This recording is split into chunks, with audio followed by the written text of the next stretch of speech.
Good morning, guys. Here we go, part two of our parenting series. Today we're going to be looking at specific, lack of better words, parenting style. Do you have a style? I mean, obviously, fashion style is not me. All right. When you say style, what does that mean? It kind of means like your niche, how you do things, right? The world has a lot of different styles that they like talking about. Gentle parenting or alternative parenting or, all kinds of things. And I've read them all. And I'm going to be honest with you. Some of each of those things can be really good. A lot of those things, though, they fail because parents don't take the time to do the word parent. Parent. Now, I'm going to have to say, I have a group of kids this year in fourth grade. They have some good parents. I have probably one of the best classes, behavioral wise, that I've ever had. I mean, these parents are great. And I've learned a lot from them. They're good parents and they've got good kids. And so it's been a pleasant year. It really has. I've been very blessed. So I want you to get to that. I want you to be able to somebody say, man, they're great parents. Look at those. How do you know somebody's a good parent? They have good kids. Now, you can disagree with me. That's okay. You feel discouraged because the teacher keeps telling you how horrible your kid is. At school, the Sunday school teacher tells you, your kid's acting up. You don't have anybody ever invite you over to their home because they don't want to do it with your kids. People have come to you and said, hey, your kid is kind of out of control. Can you, whatever. I won't tell you. I don't want you to feel guilty. That's not my goal, because mom guilt's horrible and I'm not an advocate of that. And that's something separate that you have to work on as a mom. If you live in Lincoln, we have a mom support group at my house. Every second Friday of the month, you're more than welcome to come to FIGS. We call it FIGS, Faithful, Intentional, and God-Fearing Moms. And you don't have to go to our church. It's anybody. We come, we get together, we talk about it. Mom things that we talk about our kids, conversations, mom get all those things. That's what that's for. And you're invited to come. We'd love to have you. We just cram in here like a bunch of little puppies and we have a good time. Okay? So you're welcome. If you're interested in that, text me or whatever. Get in touch with me, Redeemed Baptist Church, and we'll talk. It's not about mom guilt, but I am telling you this. If you're seeing these little signs that your kid doesn't have any friends at school, nobody wants to do play dates with you, or if they do, it's sort of like they've put you off a couple of times and they're acting kind of friendly, but they're just like not progressive, aggressive towards your kid coming to their house. You don't get invited to places unless it's somebody else that has a bunch of wild kids. That's a clue, right? Then you might need to take a moment and stop and evaluate your parenting style. It ain't working. I know that's not proper English, but here in the South, it works. Your parenting style is not working. It needs to be tweaked. So let's look at some of those things, because in Proverbs 29:15, I love this verse. It's so true. The rod and reproof give wisdom, but a child left to himself. That means a child left without parenting, without instruction, without direction, will bring his mother shame. I don't want any of your children to bring you shame. Now, I love children. I do. My whole life is centered around children. Has been since I've been old enough to babysit. When I tell you I love children, I do. My own children, my grandchildren, the children I teach, the children at my church, I love children. If their parents allow me to minister to them, I will. Now, I have scared parents. I think sometimes I'm too, and some parents who are not Christians and they don't really understand, sometimes I have to kind of back off. I understand that. I have that personality and I'm working on it. Okay. But I want children to succeed. I want them to have wisdom. And in order to do that, you have to show them, you have to instruct them, and you have to make the decision, I'm going to parent. Now, how does that look? Well, put all parenting styles aside and let's pull from each of those and try to get into what will work. God is a loving God. He's a faithful God. He's loving. He's faithful. He shows grace when grace is needed. I'm just going to put them here so I know where they are. Right? Faithful, loving, full of grace. He expects obedience. And he has boundaries. He expects obedience from us.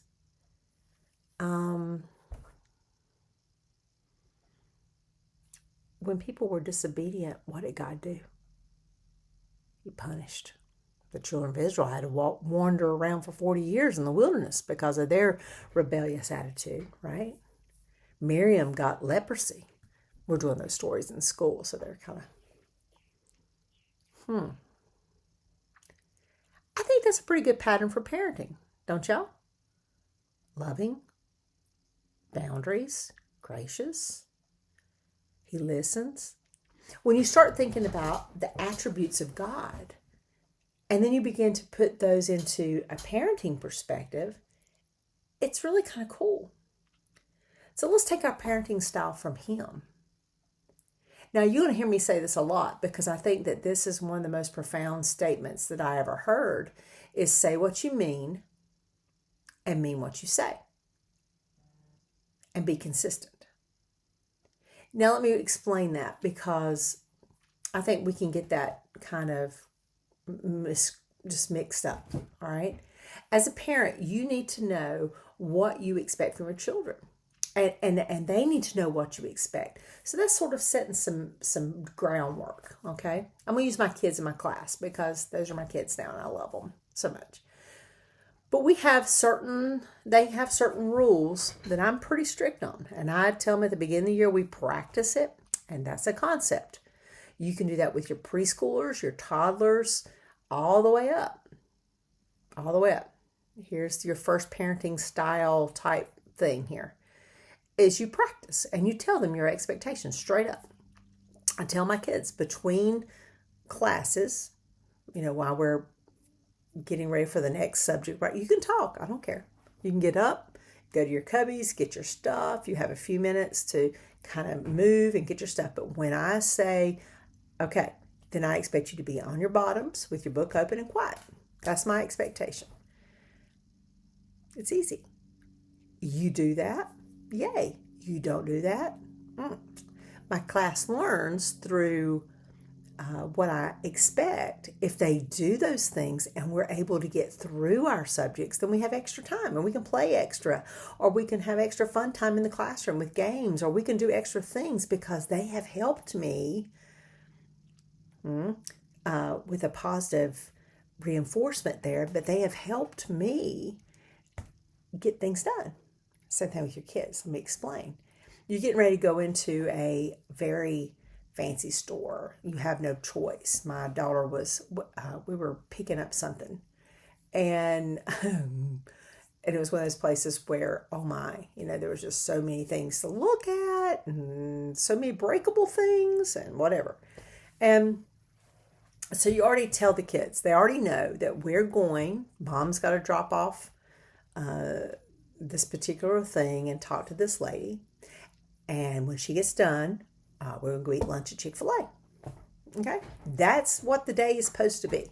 And we're excited about it. And that's what we've talked about.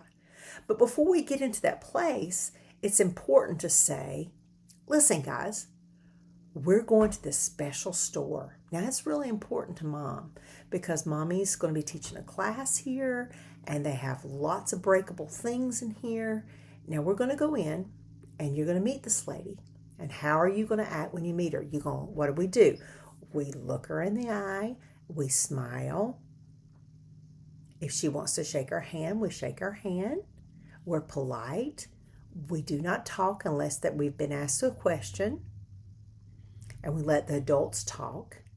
And we don't touch things because if we touch things and they break, then Nana or Mom's going to have to pay for it, and we won't have the money to go to Chick-fil-A. All right, repeat that back to me. Okay, you've taught your kids some very important things here. All right, the preciousness of others, which we're going to talk a lot about later, but you're teaching them to respect the person in authority that you're getting ready to go see. It's okay, and you have to teach your children to do this.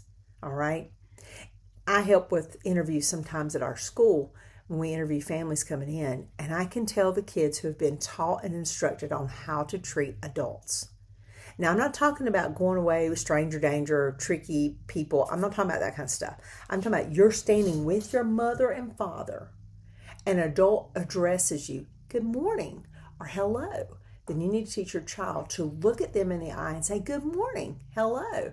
What is your name? My name is, and they tell the name. How old are you? I'm 4. I'm 3. Well, you look pretty today. You need to teach them to say thank you. These are skills that we're not teaching our children. And we are raising rude and very disrespectful kids. Listen to me well. The children who are able to communicate to adults make an impression. These are the children who are going to surpass other children who have not been taught. So we've taught them that lesson. We've taught them self-control, not to touch things because they're breakable. We've explained to them why. If you break something and I have to pay for it, we don't get to go do our treat. Now here's the tricky part. What if they touch something or they're getting ready to touch something? That's when you quietly walk beside them or you touch them and do you, remember, you don't have to be ugly. You don't have to holler. You don't have to scream. That's all you got to do. If you have parented before that, then that's all you're going to have to do. Remember, that is pretty. And this is where Nana comes in. So mom's over here talking, so Nana gets to walk around the kids, right? And if you're blessed to have another person to go with you, that makes it much easier. But I can look at them and say, we can look, but we just not touch. Remember, Nana wants to go to Chick-fil-A. I want some fries. Don't you want some fries? Okay, let's not touch. We can look, right? You don't over-exasperate your kids either. Remember, you taking them into a store, 10 minutes, that's max. That is max. Don't expect a kid. I can remember getting punished at Mary Jo's cloth store. I hated going to Mary Jo's. Now, if you live in the Gastonia, Bessemer City, Lincoln, and North Carolina area, and your mama sewed in the 60s, you knew about Mary Jo's, 60s and 70s.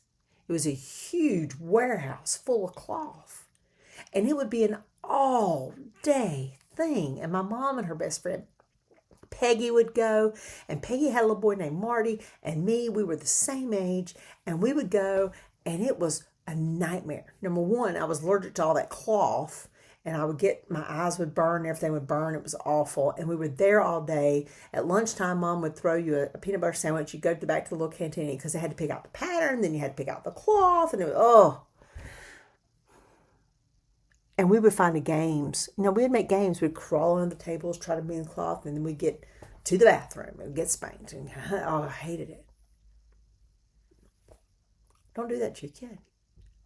That's setting them up for failure. You have to set them up for success.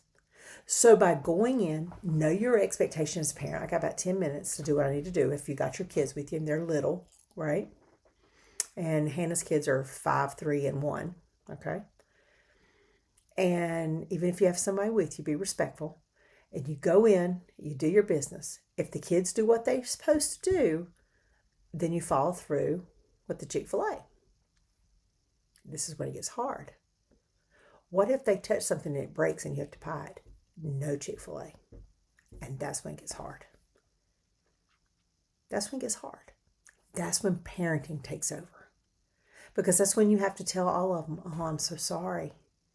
Because you touched this and it broke. That consequence for the rest of us, we're all going to have to suffer for it. We're just going to have to go home and eat peanut butter and jelly. I'm sorry. I had to pay for that. And because your sister decided or your brother decided to break that and disobey the rules, we're all going to have consequences. And I hate that. Now, that's hard. That's harsh. Some people say, no, don't Chick-fil-A anyway. What difference does it make? Oh, it makes a big difference. Because you said what you mean and you mean what you say. And the next time when you go and you tell them, don't touch. Because guess what? They won't touch. Because you've said what you mean and you mean what you say. See, if you went ahead and took them to Chick-fil-A, then they know that you don't mean what you say. And you've just backpedaled. And you've just made your life so hard. Yeah, so hard. Set them up. Set them up. Know what your expectations are as a parent. Clearly communicate them with your child. And then follow through. Consistently. All the time. It's a consistent thing. The second thing that I would say, other than say what you mean and mean what you say, is first-time obedience. I think in parenting, this is a skill that we have lost. Somewhere amongst the 1, 2, parents start counting. When I get to 5, you're going to be disciplined. Well, where did that come from? I really, that whole concept is dumb. Let me give you an example. My Kyler, who's my oldest grandbaby, when he was little, and he was probably about 2, and this is going to be forever engraved in my brain because it was such a horrifying thing for me. I had him, and we were going to a Food Line in Denver, and we were walking down the sidewalk, and he was on the inside of me, right against the building, and holding my hand. And all of a sudden, he let go. He jerked off, and I said, "Kyler, stop!" But he didn't stop, and I grabbed him just in time because a car almost hit him. And before I could even, I reacted. I just popped him on the little leg, and I said, "Don't you ever do that to Nana again. Don't you ever. You need to stop. When I tell you stop, you need to stop. Do you understand me?" And he was crying because Nana never talked like that to him, and I never popped him, and I'd never done anything like that to him, and it just shocked him. And then I started crying, and he looked at me, and he was wiping my tears, and I was like, "You upset Nana. I love you so much, and I don't want to do that. I don't want to pop you, but I don't want to holler at you, but you've got to listen to me because you almost got hurt by that car." First time obedience. I remember telling Hannah, that's her first kid.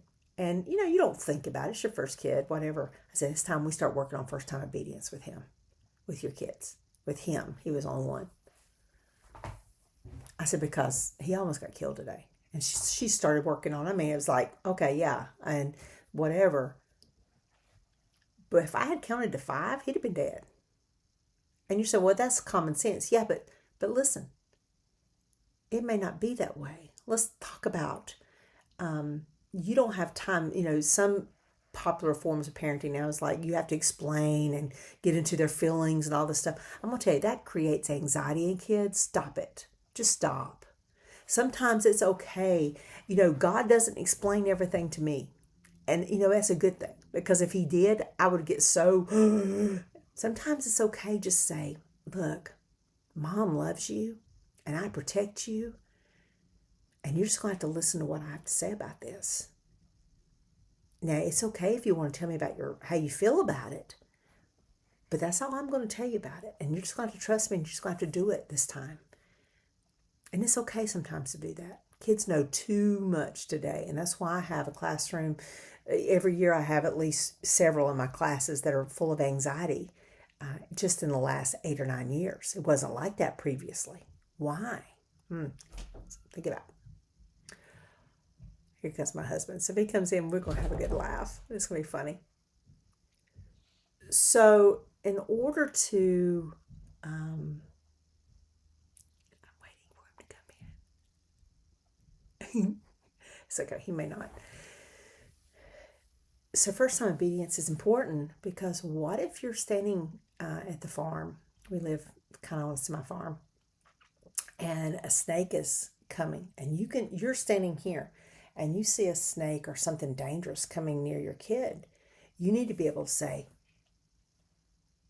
stop. I want you to walk real slow to me. Just come on, walk real slow to me. And they do it. But if you've not trained your kid to that, why, Mom? Why? I want to go here. I want to do this. They take off, they're going to get in trouble. This is what I'm talking about. We've had too many parents that are trying to become their kids' best friends, and we're losing the authoritative first-time obedience. I love having kids in my class whose parents have taught them obedience, because I can say, hey, I'll be quiet and settle down. And when they're quiet and settle down, we can get on with the business and learn and have fun and have a great day. But when you have a kid in there that hasn't been taught that, and they've been just kind of like gently, whatever, their feelings, their emotions, and the rest of the groups want to settle down and get busy learning, they're over doing their own thing, and you have to stop. And the other kids get aggravated at them. And then that parent comes to me and says, my kids just don't have no friends. Well, because your kids get on their nerves. Why? Because it's not doing what they're supposed to do. They're not following the rules. They're not following. Well, I'm just going to homeschool. Great. You just go homeschool. And then if you don't parent them, they're going to not be successful in society. They're going to be a thorn in everybody's flesh, if they can even hold a job down. That's where the shame comes in. So you have a decision. You can either figure out your parenting style, meaning you can be too abrasive, too lenient, but I want you to come meet me in the middle. You are the authority. You are the parent. You are the person who has to answer to God at the end of the day for the 18 years or so that you did raising those children. My father used to say, if you don't have them under control, by the time they get out of diapers, you will not have them under control. There's a lot of truth in that, honestly. Because once my kids started school, they didn't get a lot of spankings, and we'll talk about proper spankings. They didn't get a lot of that. They were good kids for the most part, and I'm blessed. I feel like I feel the Lord really helped us in that. Were they perfect? No, not at all. But there are discipline. There's something about saying what you mean and mean what you say, being consistent, loving them well, and learning them. That's the key right there. That's the key. So, be consistent. Love them. Be consistent. Follow through on what you say every time. Got to. You falter, those kids will take 10 steps back, and you're going to have to fight to get it back here. It's not worth it. First time obedience. When you say stop, they need to stop. Don't question you. Stop. You can explain to them later why. Sure. But they need to know when mom says stop, they need to stop. When mom says come here, they need to come here. When mom says jump, they need to jump. And then they can know that later they can say, hey, Mom, why'd you tell me stop? Mom, why'd you tell me? You can explain it later, but they need first time obedience. It's very important. Anyway, I hope you got something out of this today. We'll continue this conversation because I really want to get into life words and what that looks like with discipline and how you can correct your mistakes in discipline. We'll talk about Christian spanking because there's a proper way to do it and then there's not. I mean, we'll get into that. And also alternative discipline that you can do. We have so much that we can talk about. If you have any questions or anything else that you'd like to talk about, let me know and somehow, and I'll get back with you as soon as I can, or we'll figure it out. Anyway, I love you guys, and I appreciate you watching and sharing, and hopefully it'll encourage you in your walk with the Lord and as you're parenting. Hey, Mom, you're doing a great job. Watching videos is the first step. Getting some good books, first step. I told you I'd recommend books as we go. Here's another one. We'll get into some of this, but Understanding Your Child's Temperament by Beverly LaHaye. This is really good. And we'll talk about temperaments because I'm going to tell you, this is life, like eye-opening when you've got children. But this is a good book. And so I've been wanting to give you some examples of books that you can do, but that one's good. And we'll talk about that one later. Anyway, have a great day. Bye.